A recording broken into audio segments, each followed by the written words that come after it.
Finally वो दिन आ गया जब भारत के सबसे बड़े एयरपोर्ट को ओपन किया जाएगा।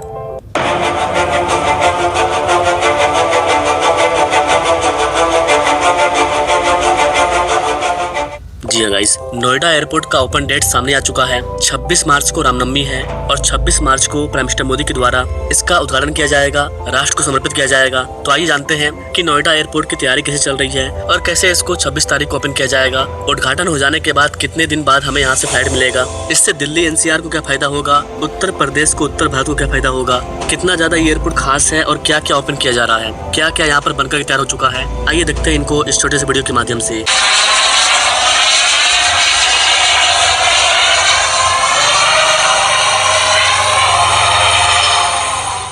गाइस, जैसा कि आप जानते हैं, ग्रेटर दिल्ली क्षेत्र और पश्चिमी उत्तर प्रदेश को भारत और वर्ल्ड के अन्य शहरों से जोड़ने के लिए एक वर्ल्ड क्लास एयरपोर्ट को तैयार किया जा रहा है और ये एयरपोर्ट अब तैयार हो चुका है, जो यात्रियों को समृद्ध अनुभव और व्यापक वाणिज्यिक आकर्षण एवं सेवाएं प्रदान करेगा। नोएडा इंटरनेशनल एयरपोर्ट, जिसको कि शॉर्ट में NIA बोलते हैं, इसका डिजाइन काफी ज्यादा टिकाऊ है और ये जो एयरपोर्ट होगा ये पूरी तरह से ग्रीन एयरपोर्ट होगा। इस वाले एयरपोर्ट पर कार्बन एमिशन 0 के बराबर होगा। यमुना इंटरनेशनल प्राइवेट लिमिटेड, इनके द्वारा इसको बनाया जा रहा है। इस एयरपोर्ट का विकास ज्यूरिक एयरपोर्ट इंटरनेशनल AG, जो कि इस एयरपोर्ट को बनाने में 100% योगदान दे रही है ना। यहाँ पर आप इस चीज को लेकर के कई सारे आर्टिकल देख पाएंगे कि नोएडा एयरपोर्ट को 26 मार्च को प्राइम मिनिस्टर मोदी के द्वारा उद्घाटन शुभारंभ किया जाएगा। इस तरह कई सारे आर्टिकल देखने को मिल रहा है। गौतम बुद्ध नगर के जेवर में नोएडा एयरपोर्ट बना है, इसलिए इसको जेवर इंटरनेशनल एयरपोर्ट भी बोलते हैं। मंगलवार को नोएडा एयरपोर्ट के जो अधिकारी हैं उन्होंने उत्तर प्रदेश के मुख्यमंत्री योगी आदित्यनाथ से मुलाकात की। इस बैठक का नेतृत्व एयरपोर्ट के जो मुख्य कार्यकारी अधिकारी हैं उनके द्वारा किया गया।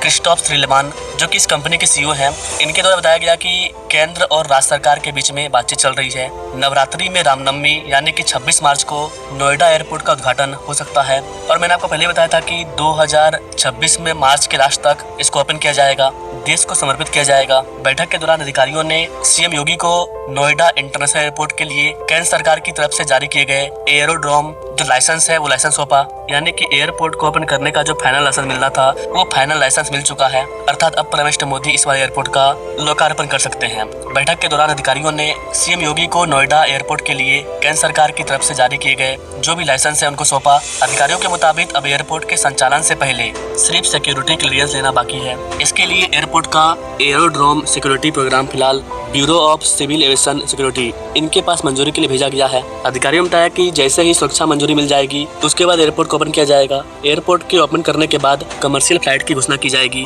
क्योंकि एयरपोर्ट के ओपन हो जाने के बाद लोगों को टिकट लेने का समय दिया जाता है। करीब करीब 1 महीना पहले से ही टिकट बुक होगा। तो जो लोग दिल्ली NCR में रहते हैं, जो भी IGI एयरपोर्ट का यूज कर रहे हैं, कुछ दिन बाद वो नोएडा एयरपोर्ट के लिए भी फ्लाइट पकड़ पाएंगे और जल्द ही आपको नोएडा एयरपोर्ट से फर्स्ट फ्लाइट देखने को मिलेगा विद पैसेंजर। एयरपोर्ट पर ट्रायल ऑलरेडी पहले ही पूरा हो चुका है। बात करें कि पहली बार हमें यहाँ पर कौन सी फ्लाइट देखने को मिलेगी, तो गाइस जो आकाशा एयर है उनके साथ साझेदारी किया गया है। आकाशा एयर ने भारत में एयरलाइन की पहली मेंटेनेंस, रख रखाव, मरम्मत और ओवरहॉल अर्थात MRO इस तरह की सुविधा के लिए नोएडा एयरपोर्ट को चुना है और इसके साथ साझेदारी हो चुका है। यह विकास घरेलू विमानवाही ढांचे को मजबूत करने और एयरलाइन के दीर्घकालिक परिचालन विस्तार का समर्थन करने की दिशा में एक रणनीतिक कदम है। यानी कि आकाशा एयर की फ्लाइट आपको यहाँ पर देखने को मिलेगी। यह सुविधा उत्तर प्रदेश के जेवर में स्थित नोएडा एयरपोर्ट के परिसर में स्थापित किया जाएगा। मतलब एक टाइप से देखा जाए तो आकाशा एयर नोएडा एयरपोर्ट में ही अपना घर बना रही है। वहीं पर फ्लाइट वगैरह का सारा मेंटेनेंस वगैरह किया जाएगा। जितने भी नई फ्लाइट आएगी यहीं से उनका संचालन होगा और यहीं पर उसका मेंटेनेंस किया जाएगा। जो भी टेक्निकल चीज होगा, मेंटेनेंस वगैरह सारा चीज यहीं पर किया जाएगा, ना कि इसे कहीं बाहर भेजना पड़ेगा। तो इन चीजों में बड़े लेवल पर लोगों को रोजगार मिलेगा। और चूंकि ये भारत का सबसे बड़ा एयरपोर्ट है तो यहाँ पर जितने भी एयरपोर्ट कंपनी होगी वो अपना खुद का यहाँ पर एयरपोर्ट को रखने के लिए जो डिपार्टमेंट वगैरह होता है, मेंटेनेंस रूम, उन सब चीज को यहाँ पर तैयार कर सकती है।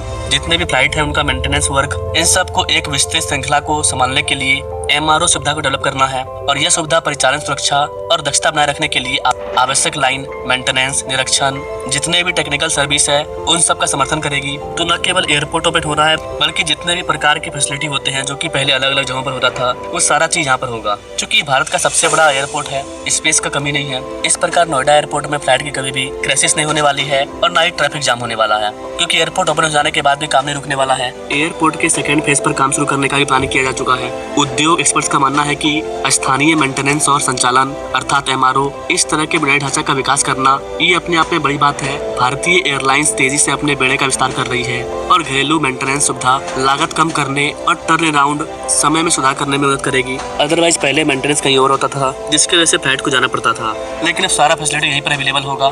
नोएडा एयरपोर्ट का बड़ा फायदा दिल्ली NCR और पश्चिमी उत्तर प्रदेश को सबसे पहले होना शुरू हो जाएगा। यह एक प्रमुख ग्रीनफील्ड विमानन प्रोजेक्ट है।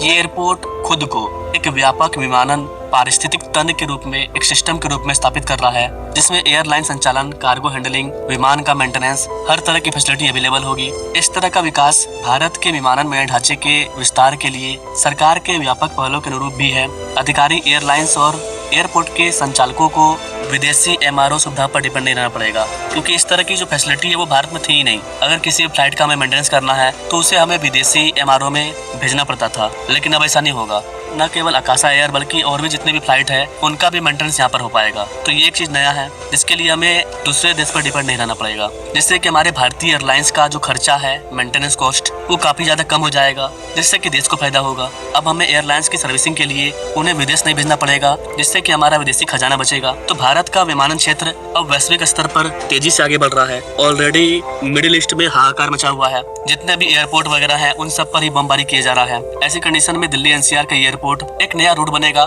जो कि आने वाले टाइम में इंटरनेशनल फ्लाइट को भी हैंडल करेगा। एयरपोर्ट के ओपन होते ही कुछ ही दिन में यहाँ पर हर दिन 150 फ्लाइट रन करेगी और ये एयरपोर्ट हर साल 1,20,00,000 लोगों को सेवा प्रदान करेगा। आकाशा एयर का जो किराया होता है वो बाकी एयरलाइन से काफी हद तक कम होता है, जिससे कि एयरलाइन किफायती सेवा प्रदान करेगी और MRO स्थापित हो जाने के बाद और भी अधिक पैसे का बचत होगा और भारत विमानों की मरम्मत के क्षेत्र में ओवरऑल आत्मनिर्भर बन जाएगा। तो सबसे पहले एयरपोर्ट का उद्घाटन होने देते हैं। उद्घाटन हो जाएगा, उसके बाद फिर लोग आराम से अपना टिकट भी कटा पाएंगे। एटलीस्ट कम से कम 40 दिन पहले से ही इस बार एयरपोर्ट से टिकट मिलना चालू हो जाएगा। रोजगार के बम्पर अवसर पैदा होने वाले हैं, लोगों का सफर आसान हो जाएगा, समय बचेगा, यहाँ का जो किराया होगा वो भी सस्ता होगा अदर एयरपोर्ट के मुकाबले।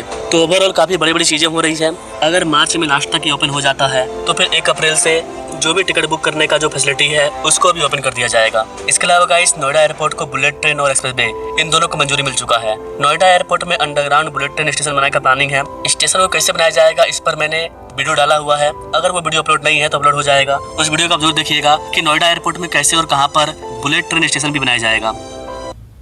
2014 में जब देश ने मुझे अवसर दिया, मैं नरेंद्र दामोदर दास मोदी, तो मैंने कहा था कि मेरा सपना है कि हवाई चप्पल पहनने वाला भी हवाई सफर कर सके।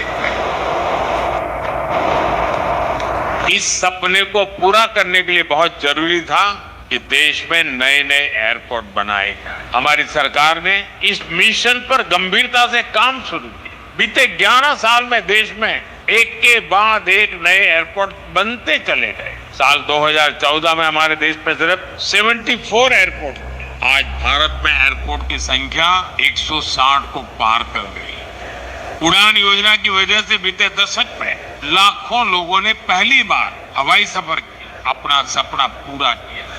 लाइक करो, कमेंट करो, फॉलो करो।